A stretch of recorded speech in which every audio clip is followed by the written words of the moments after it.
영화 곡성을 보면 대부분 안 보셨겠지만 유명한 두 가지 대사가 있습니다.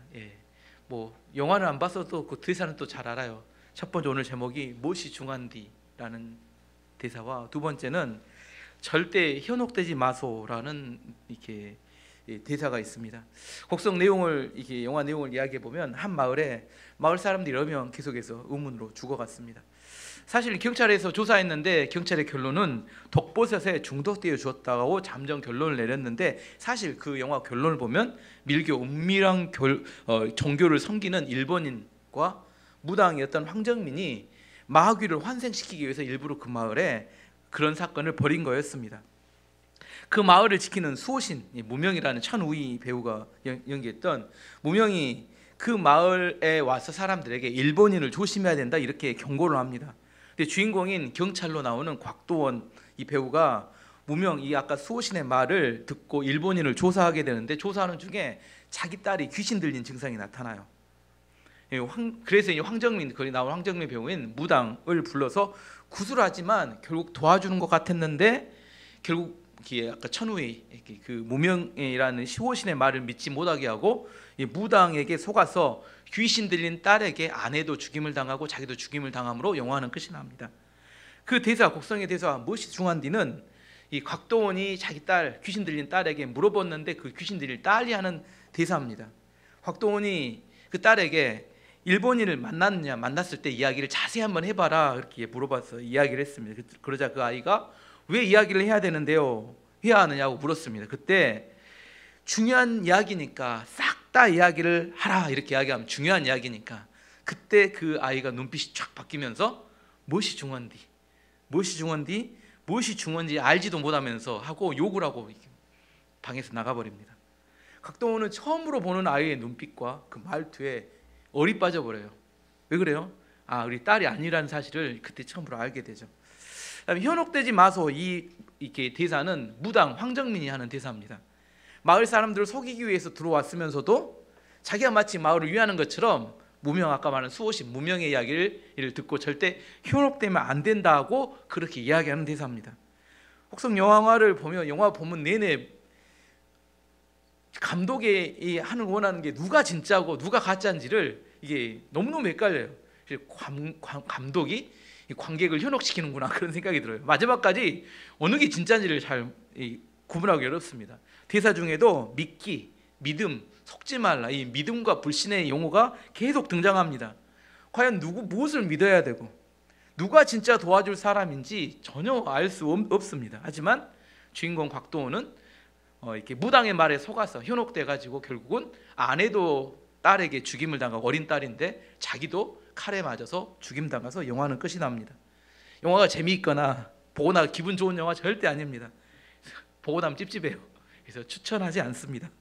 하지만 그 대사 무엇이 중한디와 절대 현혹되지 마소 이 대사는 속임수와 거짓말이 판을 치는 이 세상에 우리도 한 번쯤 생각해 봐야 될 그런 대사라고 생각합니다.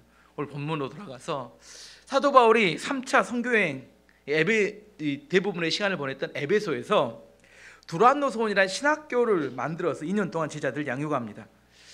그래서 2년 동안 양육하는 중에 큰 부흥이 일어나요. 그것이 17절에서 19절까지 오늘 본문 아닌데 앞에 나오는데 에베소에 사는 유대인과 헬라인들이 다 이 일을 알고 두려워하여 주 예수의 이름을 높이고 믿는 사람이 많이 와서 자복하여 행한 일을 알리며 또 마술을 행하던 많은 사람이 그 책을 모아가지고 와서 모든 사람 앞에서 불사르니 그 책 값을 계산한 즉 은 5만이나 되더라. 사도 바울의 복음 전파와 성령의 엄청난 사역을 통해서 많은 사람이 회개하고 교회로 이렇게 하나님을 믿고 돌아왔습니다. 그들이 평소에 주술적인 책, 부적 같은 주술적인 책을 이걸 이렇게 가지고 있었는데 그 책을 다 모았는데 그게 505만 데나리온, 1데나리온은 하루 품삯입니다. 10만 원 계산하면 50억 정도. 더 많을 수도 있겠죠. 요즘은 품삯이 더 많으면 그 정도의 많은 마술책들을 불태웠습니다.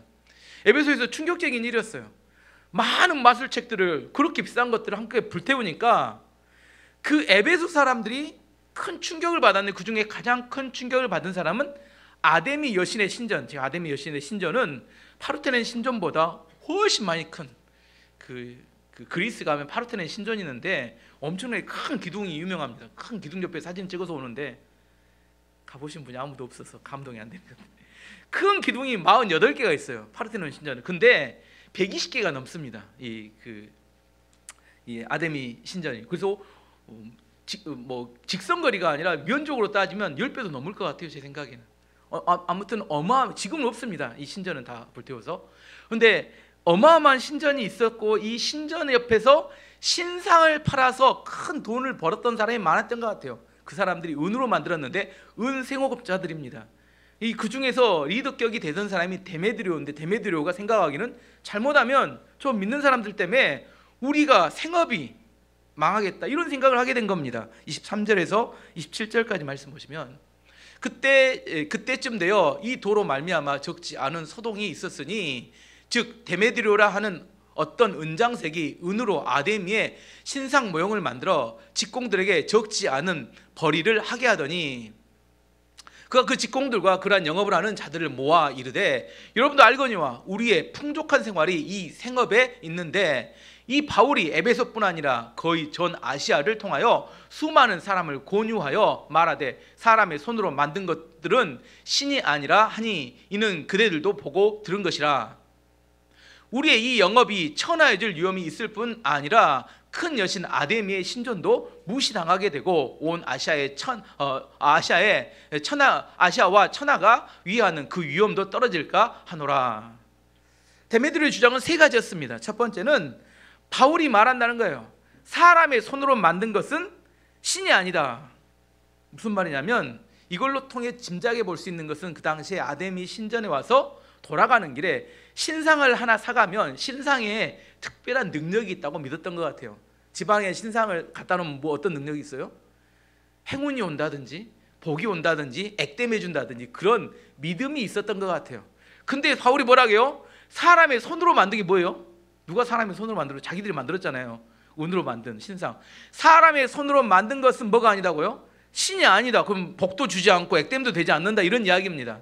그들의 믿음에 대해서 이렇게 공격을 한다, 그렇게 생각한 것 같아요. 두 번째는 바울을 그대로 두면 우리의 하는 영업, 이 신상을 만드는 영업이 천하여질 것이다. 신상 파는 일로 그동안 자부심을 느꼈어요. 어떤 자부심? 이 신상을 팔아서 신상을 사가는 사람들에게 복을 나눠준다, 이런 자부심이 있었는데, 잘못하면 우리가 그들을 속여서 신상 장사 이 정도밖에 되지 않는 영업이 천하해질 것이다. 직업에 대한 공격을 받고 있다, 이렇게 이야기했습니다. 세 번째는 이 바울 때문에 아데미 여신, 우리가 믿는 이 여신이 무시당하거나 그 위험이 떨어질 것이다. 이 에베소라는 도시는 이 아데미 여신의 신전 때문에 주변의 여러 도시로부터 존경을 받았는데, 이 아데미 여신의 존엄에 문제가 생기면, 우리가 말하면 우리 하나님의 영광이 되지 않으면, 하나님을 무시하는 사람이 있으면, 이런 거와 똑같습니다. 이게 우리 큰 문제가 된다. 이렇게 세 가지를 가지고 사람들을 선동했습니다. 데메드리오의 이야기를 다 종합해보면 이런 겁니다. 진리를 추구하는 게 아니라 사람의 욕심을 자극합니다. 그들의 이기심을 자극합니다. 분노를 유발시키는 이야기예요. 뭔 이야기를 하는 거예요? 잘못하면 너네들이 영업이 안 되고 망할지도 모른다, 이런 이야기를 합니다.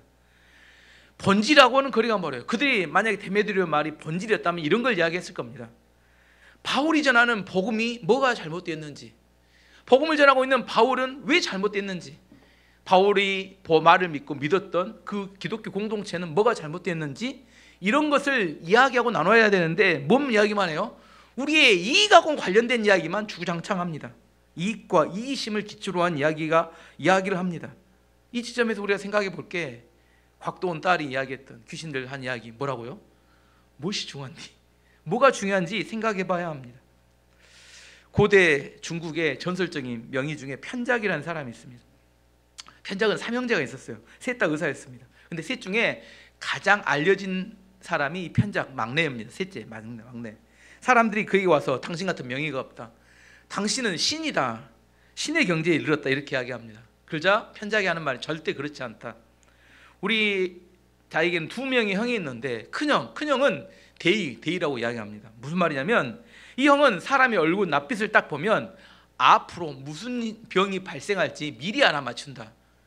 근데 문제는 뭐냐면, 그래서 치료할 환자가 없어서 가난하게 산다. 이미 미리 알려줬어. 예방법을 알려주니까. 두 번째 형은 중이라고 하는데, 이 두 번째 형은 질병이 걸리면 초기에 딱 보면 알아맞힌다. 그래서 가벼운 질병만 고치기 때문에 환자가 별로 없어서 가난하게 산다. 자기는 실력이 없어서 중병이 들어야 그때쯤이나 알아보니까 자기를 소이라고 합니다. 그래서 사람들이 자기를 명이라고 하지만 사실은 아니다, 이렇게 이야기했어요. 이 편작의 아버님이 천식에 걸려서 기침을 하기 시작했어요. 형들은 멀리 있어서 못 오니까 가까이 있는 편작에게 고쳐달라고 요청을 했습니다. 근데 편작이 고쳐줄 생각을 안 하는 겁니다. 대신 아버지가 서운했어요. 다른 환자들은 잘도 고치면서 왜 나만 돌보지 않느냐. 그래서 이제 아버지가 기침이 심해지니까 누구에게 가냐면 자기의 편작의 수제자에게 가서 고쳐달라고 해요. 수제자가 단번에 고쳐줘 버렸습니다. 어느 날 아버지를 편작이 만났는데 기침을 안 하는 거예요. 물어봅니다. 어떻게 된 거냐 그랬더니 네 수제자한테 가서 고침을 받았다, 이렇게 이야기하는 겁니다. 그러자 편작이 이렇게 기침하지 않는 아버지 때문에 고침을 받은 아버지를 보고 통곡을 합니다. 편작이 하는 말, 그때 편작이 했던 유명한 이야기가 일병장수입니다. 한 가지 병이 있기 때문에 장수한다는 말이죠. 일병장수. 편작이 설명하기를 우리 아버지는 천식이 있었다면 겸손하게 살아서 오래 사셨을 텐데 천식을 고쳐가지고 빨리 돌아가실 것이다. 아니나 다를까 얼마 되지 않아서 아버지가 돌아가셨다고 합니다. 여기서 또 다시 한번 제목 뭐라고요? 무엇이 중요한데? 뭐가 중요해요? 병을 고치는 게 중요한가요? 생명이 중요한가요? 뭐가 중요해요? 생명이 중요하죠. 마태복음 16장 26절에도 이렇게 이야기합니다. 만일 사람이 온천을 얻고도 제 목숨을 잃으면 무엇이 유익하리요? 사람이 무엇을 주고 제 목숨과 바꾸겠느냐. 사람들은 돈이 우리에게 행복을 가져다 줄 것처럼 생각합니다. 그걸 물질 만능주의 시대라고 합니다. 하지만 1인당 국민소득이 4만 불이 넘어가면 나타나는 공통점이 신경안전제의 판매량이 극대화된다고 합니다. 왜? 걱정, 근심이 엄청 많기 때문에. 자살률이 최고가 된대요. 세 번째는 우울증이 최고가 된다고 합니다. 돈이 있으면 평온하고 행복할 줄 알았는데 우울증과 불안증과 정신병이 극대화돼서 뭔 약만 잘 팔아요? 정신과 약이 불티나게 팔린대요. 왜요? 생명의 뿌리가 되신 하나님과 거리가 멀어져 버렸기 때문입니다. 돈이 생기니까 뭐예요? 돈이 중요하게 되니까 돈 벌려고 죽자 사자 쫓아다닙니다. 돈 벌면 그 다음에 어떻게 해요? 돈 쓰니라고 죽자 사자 쫓아다녀요. 돈 벌든지 돈 쓰든지 둘 중에 하나예요. 그래서 하나님과는 거리가 점점점 멀어져 가기 때문에 정신병 질환이 우울증, 어떤 이렇게 그런 신경증 이런 것들이 많아진다는 겁니다. 누가복음 16장에 보면 부자와 나사로 이야기가 나옵니다. 부자는 평생 좋은 옷을 입고 호의호식하며 살았습니다. 부잣집 앞에는 평생 부잣집 상에서 떨어지는 음식을 먹고 사는 나사로라는 거지가 있었어요. 근데 두 사람이 죽고 난 다음에 운명이 바뀝니다. 나사로가 죽자 천사가 내려와서 그를 천국으로 인도해서 아브라함의 품에 안기게 했고, 부자는 뜨거운 지옥에 떨어져서 아브라함이 사정합니다. 나에게 서늘한 물방울 한 방울만 내 혀에 떨어뜨려 주면 좋겠다고 간청을 합니다. 그래서 아브라함이 이야기합니다. 지옥과 천국은 사이에 큰 구렁텅이가 있어서 오고 갈 수 없다. 그러니까 부자가 사정합니다. 제발 나사로를 다시 살려보내서 우리 5 형제에게 절대로 이곳에 오지 못하도록 해달라고 간청을 합니다. 그때 아브라함이 뭐라고 해요? 모세와 선지자들의 말이, 그들이 말씀을 전하는 사람이 있기 때문에 보낼 필요가 없다고 이야기합니다. 그러자 부자가 이야기하기를 그렇지 않다. 죽은 사람이 살아나게 되면 그 사람의 말은 반드시 믿을 것이다. 아브라함이 그렇게 이야기하는 부자에게 이렇게 이야기합니다. 누가복음 16장 31절 말씀 보시면 이때 모세와 선지자들에게 듣지 아니하면 비록 죽은 자 가운데서 살아나는 자가 있을지라도 고난을 받지 아니하리라 하였다 하시니라. 나는 기적이 일어나는 걸 보면 내가 하나님을 잘 믿겠습니다. 이게 뭐라요? 엉터리 같은 이야기라는 거죠. 지금 말씀을 전하는 말씀의 선지자, 말씀의 사람들에게 말씀을 듣지 않으면 기적을 본다 하더라도 그들은 믿지 않을 거라는 겁니다. 성경에 수많은 기적과 지금도 수많은 기적이 나타납니다. 일어납니다. 이미 그런 걸 보면서도 뭐예요? 들으면서도 귀를 딱 막고 믿지 않을 뿐이에요. 자기가 듣고 싶은 이야기만 듣습니다. 이야기합니다. 아브라함이 뭐라고요? 지금 전해지는 말씀을 듣고도 믿지 않으면 기적을 본다 해도 똑같다는 겁니다. 기적을 보면 믿겠다 이야기는 맞지 않는 이야기라는 겁니다. 무슨 말이에요? 지금 말씀을 듣고 받아들일 믿음이 없으면 그 사람 천국 가기 어렵다고 이야기하는 이야기가 똑같습니다. 큰 배다가 대양에 나가서 항해를 하다가 큰 풍랑을 만나서 난파할 위기가 되게 되면 배가 난파되지 않게 하기 위해서는 신속하게 배를 가볍게 해야 된다고 합니다. 그러면 배 안에 있는 중요한 물건들을 바다에 다 버리게 됩니다. 왜냐하면 생명이 중요하기 때문에. 일단은 사람이 살고 봐야 하니까. 살고 나야 그 물건도 중요하니까. 아깝지만 그거 다 버려야 된대요. 근데 그런 난파된 배에서 배 위기가 오게 되면, 뭐 난파된 배라는 게 우리 인생의 고난과 어려움을 겪게 되면 그때 내 인생에 중요한 게 무엇인가를 깨닫게 된다고 합니다. 뭐가 중요해요? 고난과 어려움은 우리에게 정말 중요한 게 뭔지를 깨닫게 하는 지혜를 줍니다. 질병이 오거나 경제적으로 너무 어려워지거나 사업이 어려워지거나 아니면 가족 간에 뭔 문제가 생기거나 그때 뭘 깨닫게 돼요?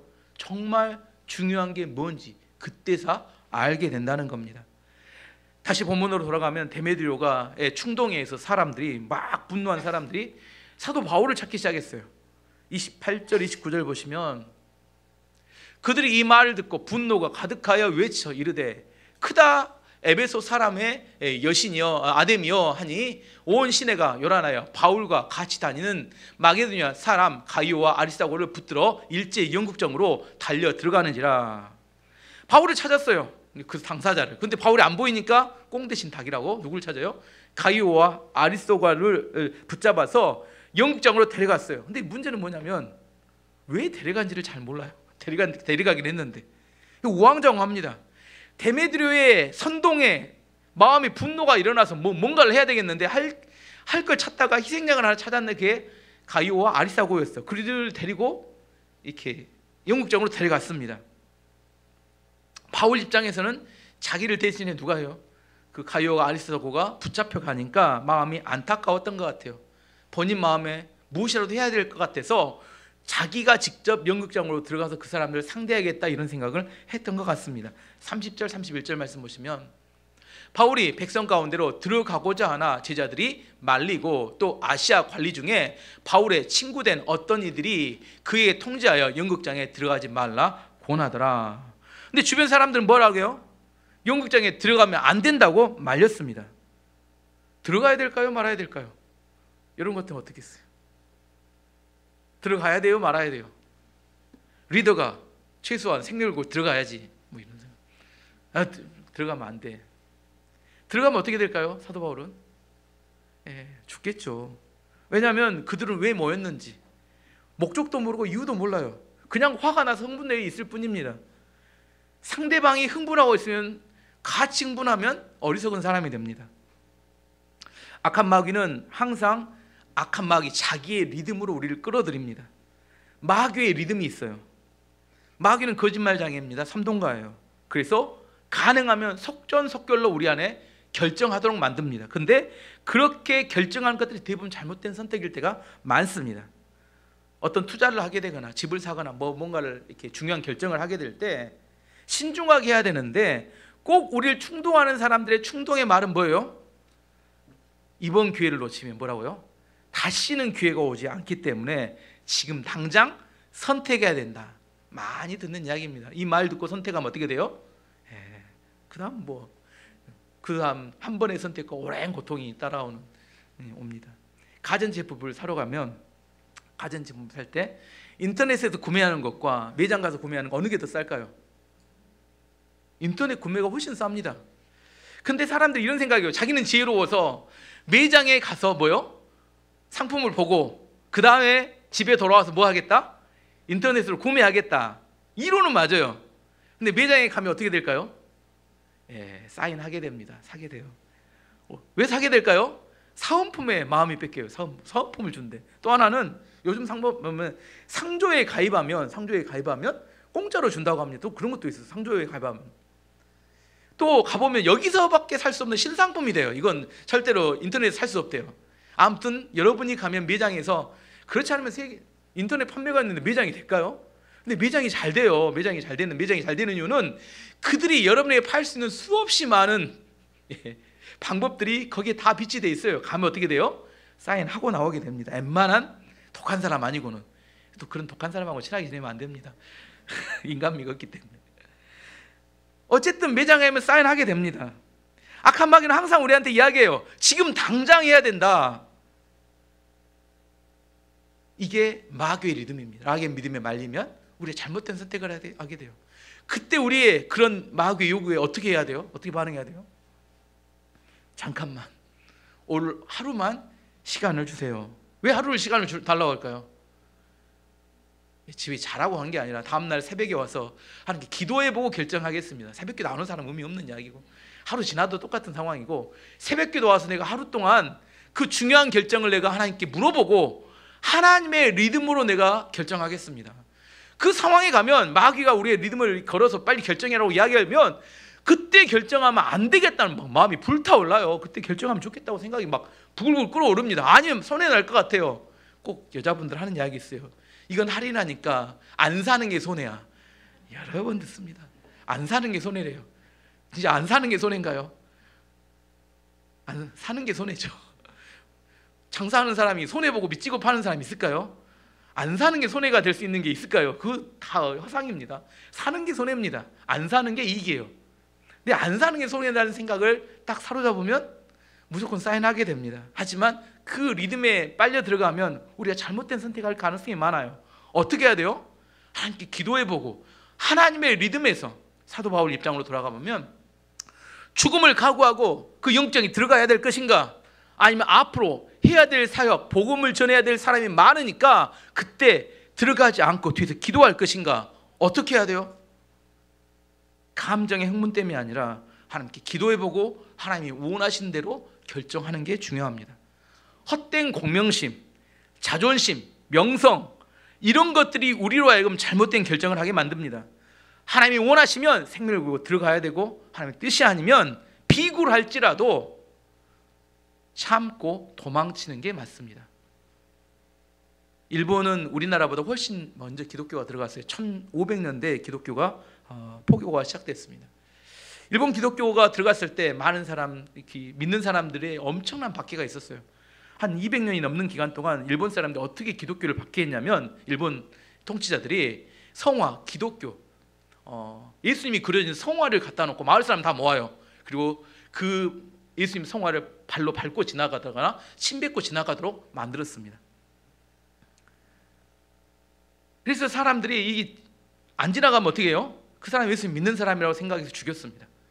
근데 문제는 뭐냐면 그 사람만 죽이는 게 아니라 어느 한 마을을 데려다 놓고 한 사람이 지나가잖아요. 한 사람이 거부하잖아요. 그러면 그 사람 주변에는 기독교인이 많을 거라고 생각하고 그 마을 전체를 이잡듯이 뒤져버려요. 한 사람 때문에.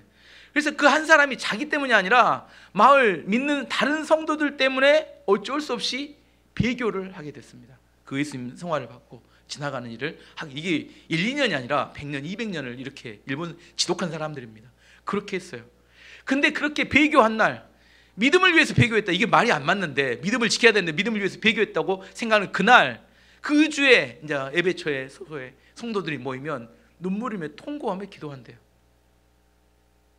자기들의 믿음과 다른 잘못된 선택을 했기 때문에.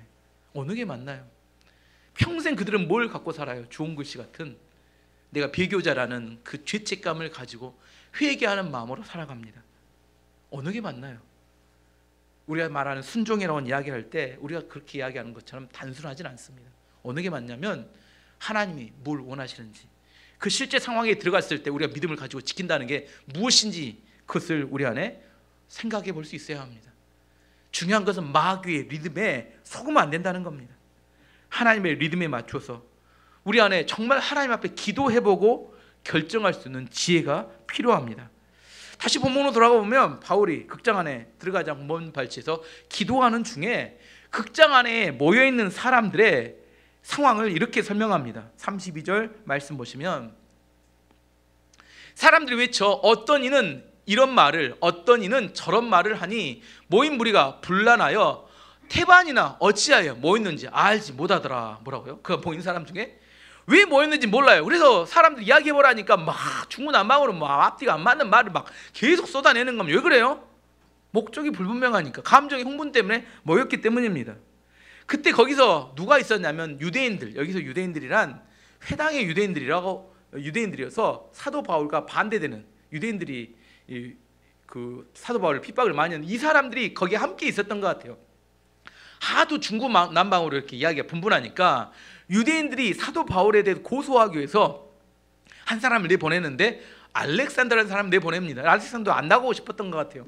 근데 여러 사람들이 또 밀려서 왜 나왔냐 했더니 밀어서 나왔다. 옛날 유명한 이야기 있잖아요. 오늘 할 이야기가 많으니까 지나가겠습니다. 아무튼 밀려서 떠밀려서 나왔어요. 그래서 이야기하려고 조용히 하라고 이야기했는데 사람들이 유대인이라는 걸 알더니 유대인은 뭐라고 생각해요?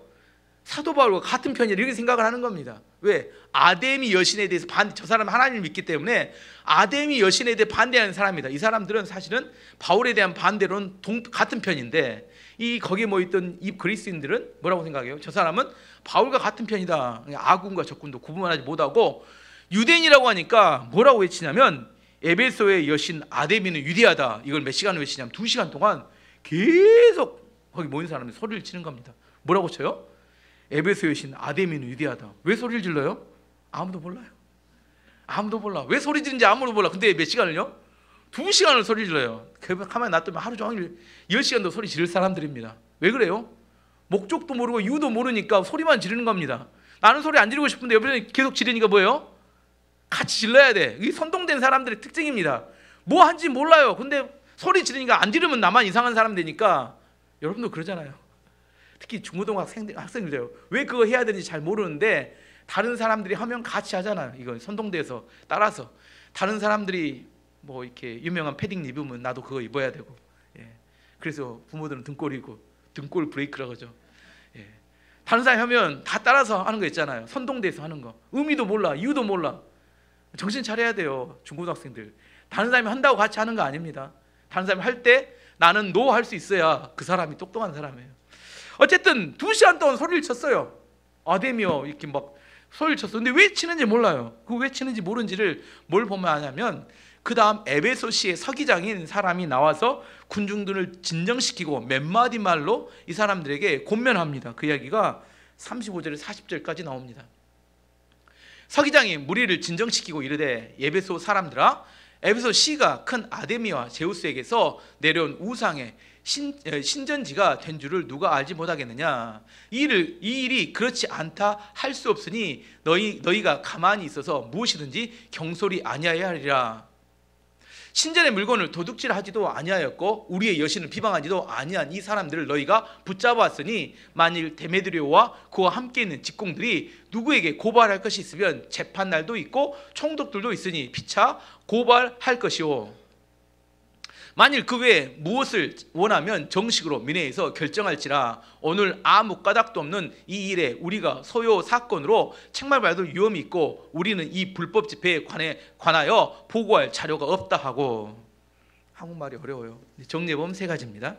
첫 번째는 이 에베소에 아데미와 제우스 신전이 있는데 이것에 대해서 이것이 이 도시의 자랑이라는 것을 어느 누구도 부정할 사람이 아무도 없다는 거예요. 무슨 말이냐면 아까 데메드리오가 이것 때문에 바울 때문에 이게 손상이 될 거라고 이야기하지만 그건 뭐라고요? 가정이고 추측일 뿐이지 사실이 아니라는 거예요. 팩트체크 첫 번째는 뭐냐면 이 아데미 여신은 이 시의 자랑이고 지금도 위험이 대단하다. 이게 첫 번째. 두 번째는 바울과 바울 따르는 사람들이 신전의 물건을 도둑질하지도 않았고 여신에 대해서 비방하지도 않았다. 찾아봐도 죄가 하나도 없다.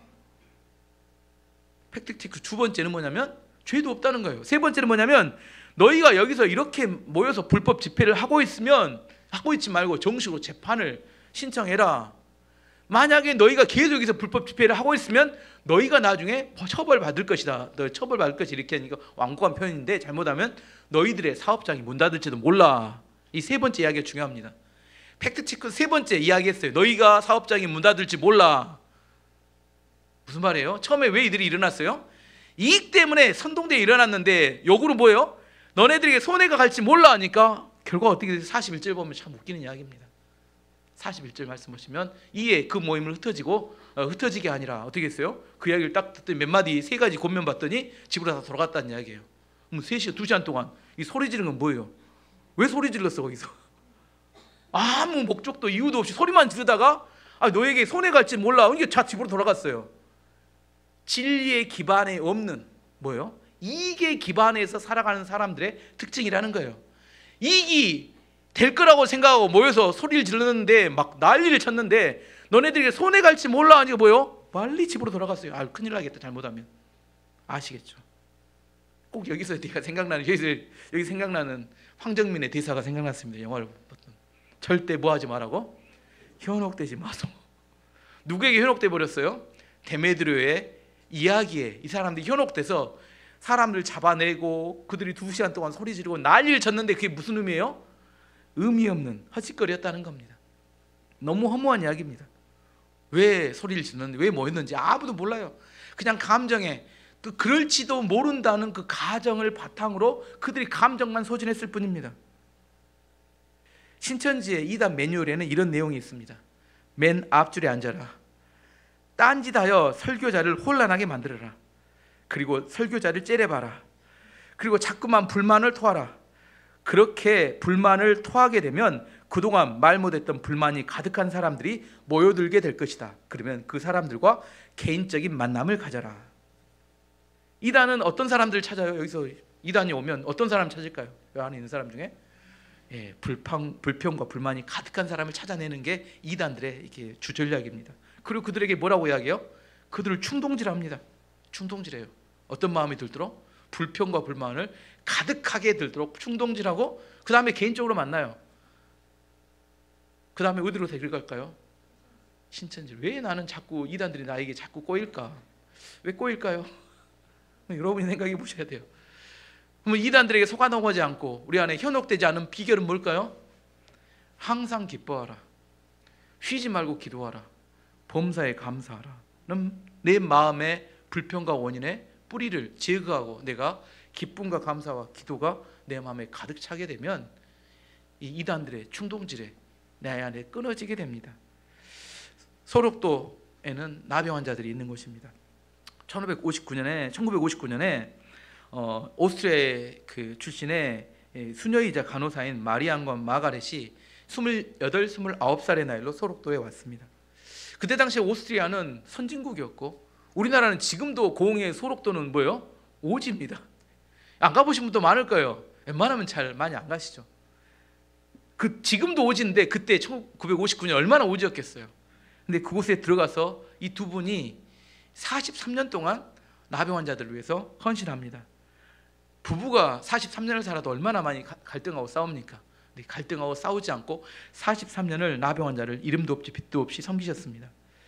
2002년 우리는 한참 월드컵에 이렇게 막 뜨거워져 있을 때 2002년에 편지 한 장을 쓰고 고국으로 돌아가셨어요. 그 편지 내용은 이런 겁니다. 43년 동안 예수님의 은혜로 여러분을 섬겼습니다. 이제 나이가 많이 들어 여러분에게 짐이 될 것 같아서 떠납니다. 많이 보고 싶을 것입니다. 그분들이 가고 난 다음에 소록도의 사람들이 며칠 동안 울었다고 합니다. 이것을 영성이라고 합니다. 시끄럽게 떠드는 그곳에 우리 인생을 맡기면 안 됩니다. 사람들은 목소리 크면 뭔가 있을 것 같지만 제가 지금도 살아봐도 봅니다. 목소리 크고 뭔가 뻑적지근하게 막 사람들이 하는 곳, 그곳에 별 볼 일 없고 빈 껍데기인 경우가 대부분이었습니다. 단 몇 마디에 다 흩어져 버렸어요. 그렇게 2시간 동안 소리 지르고 난리 치던 사람들이 서기장에 올라서 몇 마디 하니까 다 흩어지고 말았습니다. 뭔가 있는 것처럼, 뭔가 된 사람처럼 그렇게 하는 곳에 별 볼 일 없습니다. 그 사람들이 여러분을 도와줄 것 같고 여러분에게 인생을 성공시켜줄 것 같지만 절대 그렇지 않습니다. 위기에 처한 에베소 교회의 상황에서 사도 바울이 뒤에 조용히 물러나서 기도하고 하나님의 인도하심을 기다렸어요. 이게 얼마나 힘든 어려움인지 모릅니다. 지금 이 시대는 바쁘고 정신없는 시대입니다. 또 올해 4월에 또 선거도 있어요. 사람들이 선동합니다. 감정을 부추겨 올려요. 왜 우리가 피해를 당하고 있는 억울한지 그런 이야기를 합니다. 우리 마음속에 불을 지피는 이야기를 합니다. 거기에 진리가 있는 게 아니라 감정적인 호소와 그다음에 쓸데없는 우리 안에 피곤함만 있을 뿐입니다. 정말 허무한 일에 쫓아다니다 일 다 볼 가능성이 높습니다. 중요한 것은 우리 안에 정말 지켜야 될 것은 우리의 마음입니다. 2024년 한 해 동안 우리 안에 우리의 마음을 지키고 허무한 일에 집중하는 게 아니라 하나님께 기도함으로 많은 열매를 맺는 한 해가 되기를 기도합니다.